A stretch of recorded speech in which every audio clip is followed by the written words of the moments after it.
A step-by-step guide to filling out a pink slip in California. Step 1. Obtain the pink slip. To begin the process, you need to have the original pink slip in your possession. The current owner must sign and complete the necessary sections before transferring the title to the new owner. Step 2.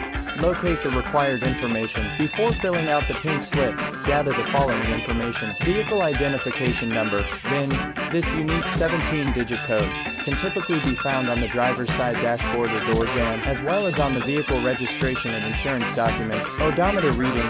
Note down the current mileage of the vehicle accurately. Step 3. Seller's information. The current owner, seller, should complete the following sections on the pink slip. Section 1. Signature of registered owner. The seller must sign and date this section. Section 2. New owner information. The seller should provide the new owner's full legal name, address, and date of birth. Step 4.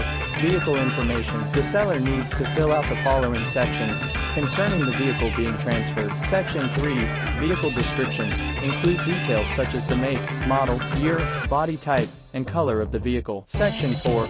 License plate or CF number. Enter the license plate number or California fleet number associated with the vehicle. Section 5. New owner information. Provide the buyer's legal name, complete address, and date of birth. Step 5. Release of liability. To protect the seller from any future liability related to the vehicle, the release of liability section must be completed online or submitted to the California Department of Motor Vehicles, DMV, within 5 calendar days from the date of the vehicle transfer. Step 6.